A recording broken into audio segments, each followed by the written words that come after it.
ಶ್ರೀ ಗುರುಭ್ಯೋ ನಮಃ. ಹರಿ ಓಂ. ಗುರುಬ್ರಹ್ಮ ಗುರುವಿಷ್ಣು ಗುರುದೇವೋ ಮಹೇಶ್ವರ, ಗುರು ಸಾಕ್ಷಾತ್ ಪರಬ್ರಹ್ಮ ತಸ್ಮೈ ಶ್ರೀ ಗುರುವೇ ನಮಃ.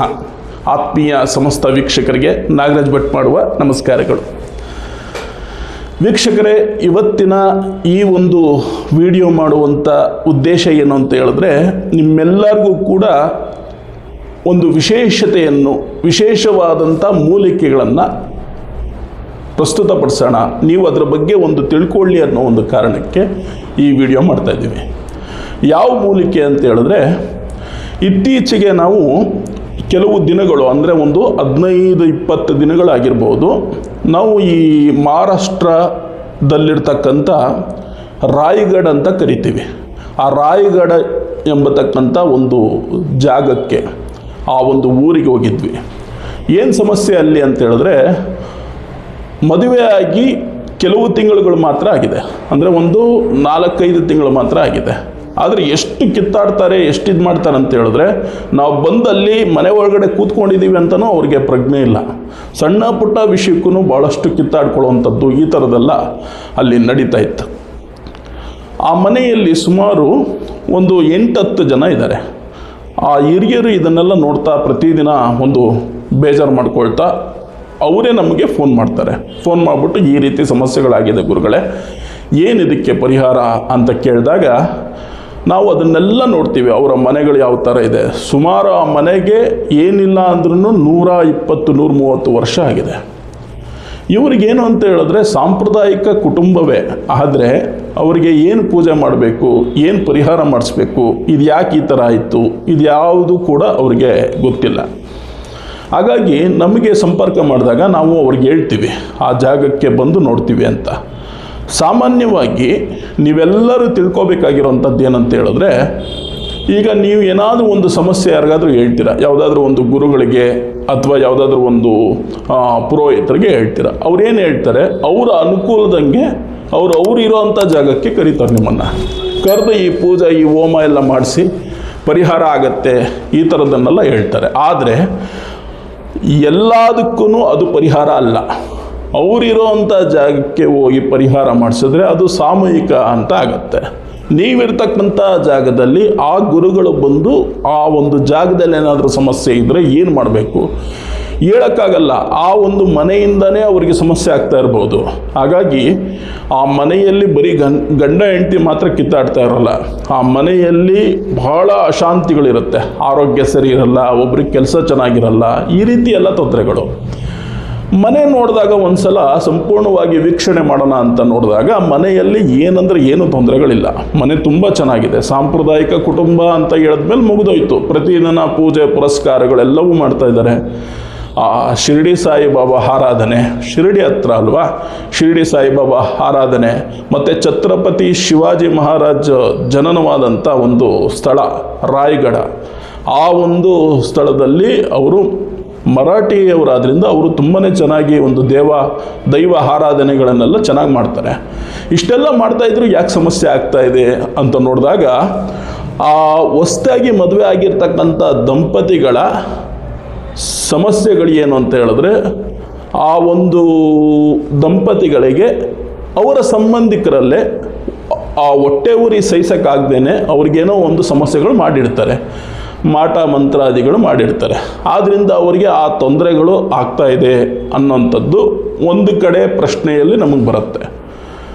ಇನ್ನೊಂದು ಏನು, ಇದೆಲ್ಲವನ್ನು ನಾವು ಹುಡುಕ್ತಾ ಹೋದರೆ ಅಲ್ಲಿರ್ತಕ್ಕಂಥ ಮನೆಯವರಿಗೆ ಪ್ರತಿಯೊಬ್ಬರಿಗೂ ಒಂದಲ್ಲ ಒಂದು ಸಮಸ್ಯೆಗಳು, ಅದೆಲ್ಲ ನಾವು ಪರಿಹಾರ ಮಾಡ್ತಾನೆ ಹೋಗ್ಬೇಕಾಗತ್ತೆ. ಹಾಗಾಗಿ ಒಂದೇ ಒಂದು ಮೂಲಿಕೆಯಿಂದ ಇದಿಷ್ಟು ಪರಿಹಾರ ಆಗತ್ತೆ ಅನ್ನಂಗಿದ್ರೆ ಖಂಡಿತವಾಗ್ಲೂ ಅಂಥ ಮೂಲಿಕೆ ಯಾವುದು ಅಂತ ನಾವು ನೋಡ್ಕೊಂಡು ಹೋಗಬೇಕು. ಸರಿ, ಆ ಒಂದು ಮನೆಯಲ್ಲಿ ನಾವು ಒಂದು ದಿನ ಆ ಸಮಸ್ಯೆಗಳೆಲ್ಲ ತಿಳ್ಕೊಳ್ತೀವಿ. ಅವ್ರ ಹತ್ರ ಎಲ್ಲ ಪ್ರತಿಯೊಂದು ನಾವು ಕೇಳ್ಕೊಳ್ತೀವಿ, ಏನೇನಾಗಿದೆ ಏನು ಎತ್ತ, ಮುಂಚಿನಲ್ಲಿ ಏನಾದರೂ ಒಂದು ಸಮಸ್ಯೆಗಳಾಗಿದೆಯಾ ಎಲ್ಲವನ್ನು ನಾವು ತಿಳ್ಕೊಂಡು ಅಲ್ಲಿಂದ ಹೊರಗಡೆ ಬರ್ತೀವಿ. ಅಲ್ಲಿಂದ ನಾವು ಯಾವುದೇ ಒಂದು ಊರಿಗೆ ಹೋದರೂ ಕೂಡ ಆ ಒಂದು ಊರಿನ ಶಕ್ತಿ ದೇವತೆ ಯಾವುದು ಅನ್ನೋಂಥದ್ದು ನಾವು ಫಸ್ಟ್ ತಿಳ್ಕೊಳ್ತೀವಿ. ಆ ಶಕ್ತಿ ದೇವತೆಗಳು ಯಾವುದು ಅಂತ ನಾವು ನೋಡಿದಾಗ ಅಲ್ಲಿ ಮಹಾಕಾಳಿಯ ಒಂದು ಸನ್ನಿಧಾನ ಇರುತ್ತೆ. ಆ ಸನ್ನಿಧಾನದಲ್ಲಿ ನಾವು ಕೂತ್ಕೊಂಡು ಒಂದು ಸಲ ಪ್ರಶ್ನೆ ಎಲ್ಲ ಹಾಕಿ ನೋಡಿದಾಗ ಅಲ್ಲಿ ನಮಗೆ ಗೊತ್ತಾಗಿರ್ತಕ್ಕಂಥದ್ದು ಶಿರಡಿ ಹತ್ರ ಶನಿಶಿಂಗನಾಪುರ ಅಂತ ಇದೆ. ಆ ಶನಿಶಿಂಗನಾಪುರದಲ್ಲಿ ಒಂದು ಋಷಿಗಳಿದ್ದಾರೆ ಅಲ್ಲಿ. ಆ ಋಷಿಗಳು ಏನು ಅಂತ ಹೇಳಿದ್ರೆ ಅವಧೂತರು ಅಂತ ನಾವು ಕರಿಬೋದು. ಊಟ ಉಪಚಾರಗಳು ಅವ್ರದ್ದು ಸರಿಗಿರಲ್ಲ. ಅವ್ರಿಗೆ ಏನಂತ ಹೇಳಿದ್ರೆ ಅದು ಮುಗೀತು, ದೇವಮಾನವರು ಅಂತ ಅವಧೂತರು ಅಂತ ಹೇಳಿದ್ರೆ ಅವ್ರಿಗೆ ಏನಂದರೆ ಏನು, ಯಾವುದ್ರ ಬಗ್ಗೆನೂ ಒಂದು ಮೋಹ ಇರಲ್ಲ, ಯಾವುದ್ರ ಬಗ್ಗೆನೂ ಒಂದು ಬಯಕೆ ಅನ್ನೋದಿರೋದಿಲ್ಲ. ಅವರು ಜನ್ಮ ಎತ್ತಿರೋದೇ ಆ ಒಂದು ಗ್ರಾಮ, ಆ ಊರು, ಅಲ್ಲಿರ್ತಕ್ಕಂಥ ಜನಗಳ ಒಂದು ಕಷ್ಟ ಸಮಸ್ಯೆಗಳು ಏನಿದೆ ಅದು ಪರಿಹಾರ ಮಾಡೋದಕ್ಕೆ, ಅವರು ಖುಷಿಯಾಗಿರೋ ಥರ ನೋಡ್ಕೊಳ್ಳೋದಕ್ಕೆ. ಈ ಥರ ಒಂದು ಶಕ್ತಿಯುತವಾದಂಥ ಅವಧೂತರು ಇಂಥ ಕಡೆ ಇದ್ದಾರೆ ಅಂತ ನಮಗೆ ಪ್ರಶ್ನೆಯಲ್ಲಿ ಬಂದಾಗ ನಾವು ಅವ್ರ ಹತ್ರ ಹೋಗ್ತೀವಿ. ಹೋಗಿ ಏನು ಮಾಡಬೇಕು, ಏನು ಈ ರೀತಿ ಸಮಸ್ಯೆ ಆಗಿದೆಯಲ್ಲ ಅಂತ ಎಲ್ಲ ನಾವು ಅವರು ಚರ್ಚೆ ಮಾಡಿದಾಗ ಅವರು ನಮಗೆ ಹೇಳ್ತಾರೆ. ಅವ್ರು ನಮ್ಮ ಮುಖ ನೋಡಿದಾಗಲೇ ಅವ್ರಿಗೆ ಗೊತ್ತಾಗುತ್ತೆ ಇಂಥ ಗುರುಗಳು ಈ ಕಡೆಯಿಂದ ಈ ರೀತಿ ಬಂದಿದ್ದಾರೆ ಅಂತ. ಆಗ ಹೇಳ್ತಾರೆ, ಗುರುಗಳೇ ಈ ಥರ ಹೋಗಿ ನಿಮಗೆ ಆ ಒಂದು ಮೂಲಿಕೆ ಸಿಗುತ್ತೆ ಅಂತ ಹೇಳ್ತಾರೆ. ಯಾವ ಮೂಲಿಕೆ ಅಂತ ಹೇಳಿದ್ರೆ ಕುಷ್ಕಾ ಜಡ್ ಅಂತ. ಅವರು ಹಿಂದಿಯವರಾದ್ರಿಂದ ಅವಧೂತರು ಹಿಂದಿಯಲ್ಲಿ ಹೇಳ್ತಾರೆ ಕುಶಿಕಾ ಜಡ್ ಅಂದರೆ. ಕುಶಿಕಾ ಜಡ್ ಅರ್ಥ ಏನು ಅಂತ ಹೇಳಿದ್ರೆ ಸದಾಕಾಲ ಖುಷಿಯಾಗಿರಬೇಕು. ಯಾರೇ ಏನೇ ಒಂದು ಸಮಸ್ಯೆಗಳಿದ್ದರೂ, ಏನೇ ತೊಂದರೆಗಳಿದ್ರೂ ಕೂಡ ಅದೆಲ್ಲವೂ ಪರಿಹಾರ ಆಗಿ ಅವರು ಶಾಂತಿಯಿಂದ ನೆಮ್ಮದಿಯಿಂದ ಆ ಒಂದು ಮನೆಯಲ್ಲಿ ನಗ್ನಗ್ತಾ ಇರೋ ಥರ ಆ ಒಂದು ಮೂಲಿಕೆ ಮಾಡುತ್ತೆ, ಆ ಒಂದು ಬೇರು ಮಾಡುತ್ತೆ. ಅಂಥ ಒಂದು ಬೇರು ಯಾವುದು ಅನ್ನೋದು ನಮ್ಗೆ ಗೊತ್ತಾಯಿತು. ಆ ಬೇರನ್ನು ತಗೊಂಡು ಅಲ್ಲಿಂದ ಇವ್ರ ಮನೆಗೆ ಬಂದು ಆ ಮನೆಯಲ್ಲಿ ಬೇರೆ ಏನೇನಿದೆ ಸಣ್ಣ ಪುಟ್ಟ ಸಮಸ್ಯೆಗಳನ್ನೆಲ್ಲ ಮಾಡಿ ಆ ಬೇರಿನಿಂದ ಒಂದು ವಿಶೇಷವಾದಂಥ ಶಕ್ತಿಯುತವಾದಂಥ ಮಹಾಕಾಳಿ ಭೈರವ ಯಾಗವನ್ನು ಮಾಡಿ ಆ ಬೇರನ್ನು ಮತ್ತೆ ಉಳಿದಿರ್ತಕ್ಕಂಥ ಬೇರನ್ನು ಅವರ ಮನೆ ಮೇಲ್ಗಡೆ ದೇವ್ರ ಮನೆಯಲ್ಲಿ ಕಟ್ಟಿದಾಗ ಅಲ್ಲಿಂದ ಕೇವಲ ಒಂದು 6 ದಿನಕ್ಕೇ ಅವರು ನಮಗೆ ಫೋನ್ ಮಾಡ್ತಾರೆ. ಈಗ ಯಾವುದೇ ಸಮಸ್ಯೆಗಳಿಲ್ಲ ಗುರುಗಳೇ, ನಗ್ನಗ್ತಾ ಇದ್ದಾರೆ ಮಕ್ಕಳು, ಏನೂ ತೊಂದರೆಗಳಿಲ್ಲ, ನಿಮ್ಮಿಂದ ಅದೊಂದು ನಮಗೆ ಬಹಳ ದೊಡ್ಡ ಸಹಾಯ ಆಗಿದೆ, ನಿಮ್ಮನ್ನು ಯಾವತ್ತೂ ಮರೆಯೋದಿಲ್ಲ, ನಾವು ಬೆಂಗಳೂರು ಬಂದಾಗ ನಿಮ್ಮನ್ನು ನೋಡ್ತೀವಿ ಅಂತ ಹೇಳಿದರು. ನಮಗೆ ಬಹಳ ಮುಖ್ಯವಾಗಿ ಬೇಕಾಗಿರುವಂಥ ಈ ಮಾತುಗಳೇ. ಇಂಥ ಮಾತುಗಳು ನಾವು ಕಾಯ್ತಾ ಇರ್ತೀವಿ. ಈ ರೀತಿ ಒಂದು ರಿಸಲ್ಟ್ ಅನ್ನೋದು ಬಹಳ ಮುಖ್ಯ. ಆ ರಿಸಲ್ಟ್ ನಮ್ಗೆ ಬಂತು ಅಂದರೆ ನಮಗೆ ಇನ್ನು ಏನು ಕೊಡಬೇಕಾಗಿಲ್ಲ, ಅಷ್ಟು ಖುಷಿ ಆಗುತ್ತೆ.